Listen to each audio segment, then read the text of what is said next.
Chicken పచ్చడి చేస్తున్నాను. ఇది స్కిన్లెస్ చికెన్ హాఫ్ కేజీ. ఉప్పు పసుపు వేసి శుభ్రంగా కడుక్కోవాలి. ఇది హాఫ్ కేజీ చికెన్.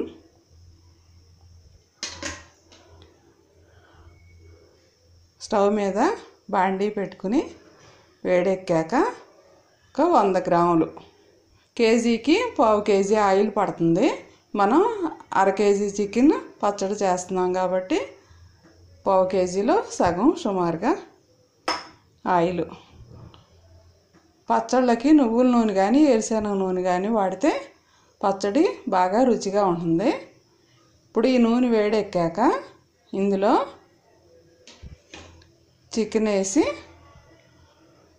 బాగా బ్రౌన్ కలర్ వచ్చే వరకు వేయించుకోవాలి. హాఫ్ అన్ అవర్ పడుతుంది వేగటానికి. సిమ్లో పెట్టేసి మధ్యలో తిప్పుతూ వేయించుకోవచ్చు.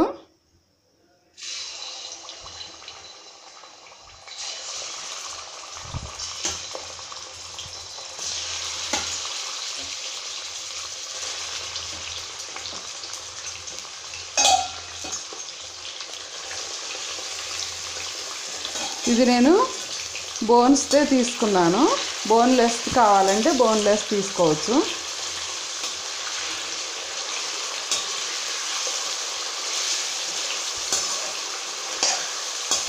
ఇది స్లో ఫ్లేమ్లో ఒక హాఫ్ అన్ అవర్ పాటు చక్కగా బాగా బ్రౌన్ కలర్ వచ్చే వరకు వేయించుకోవాలి.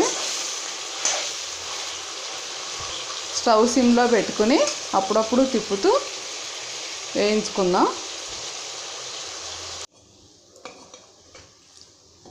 అరగంట పాటు ముక్కలు వేగితే చక్కగా ఇలా ఎర్రగా వేగుతాయి. నూనె ఇలా బయటకు వస్తుంది. అప్పుడు స్టవ్ ఆఫ్ చేసేసుకుని ఒక గంట పాటు ముక్కల్ని ఆరనివ్వాలి. ఇవి బాగా చల్లారాక పచ్చడి తయారు చేసుకుందాం. ముక్కలు చక్కగా చల్లారాక ఇప్పుడు ఇందులో వేయాల్సిన పదార్థాలన్నీ వేసి కలుపుకుందాం. పచ్చడికి అవసరమైన పదార్థాలు: అరకప్పు నిమ్మరసం, అరకప్పు కారం, అరకప్పు అల్లం వెల్లుల్లి పేస్టు, పావు కప్పు సాల్ట్, అరకప్పు గరం మసాలా. ఇది ఇంట్లో తయారు చేసుకున్నా నేను. ధనియాలు, జీలకర్ర, లవంగాలు, చెక్క వేసి చేశాను. మామూలుగా ఏదైనా సరే మసాలా గరం మసాలా వేసుకోవచ్చు. ఒక స్పూను మెంతిపిండి, మెంతులను వేయించి పొడి చేసి పెట్టుకోవాలి. ఒక అర స్పూను పసుపు. ఇప్పుడు ఇవన్నీ కలుపుకుందాం. ఇవన్నీ ముక్కల్లో వేసి కలుపుకుందాం.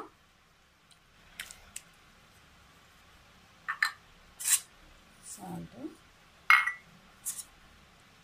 కారం, మసాలా, నిమ్మరసం,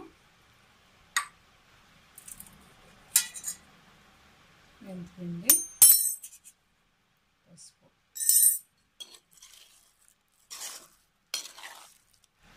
వేయించినప్పుడు వేసుకున్న ఆయిలే సరిపోతుంది చట్నీకి.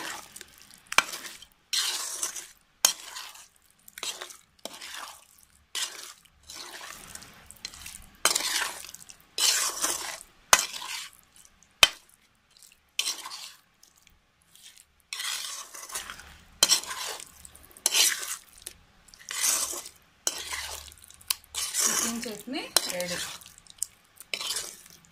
ఇది కొంచెం తర్వాత ఆయిల్ బయటకు వస్తుంది. ముక్కలు చక్కగా నిమ్మరసంలో ఊరితే టేస్ట్గా ఉంటాయి. 2 గంటల తర్వాత ఈ చట్నీ తినడానికి రెడీగా ఉంటుంది. ఒక నెల రోజుల పాటు నిల్వ ఉంటుంది. ఈజీగా చికెన్ పచ్చడి ఇలా చేసుకోవచ్చు. Chicken chutney ready.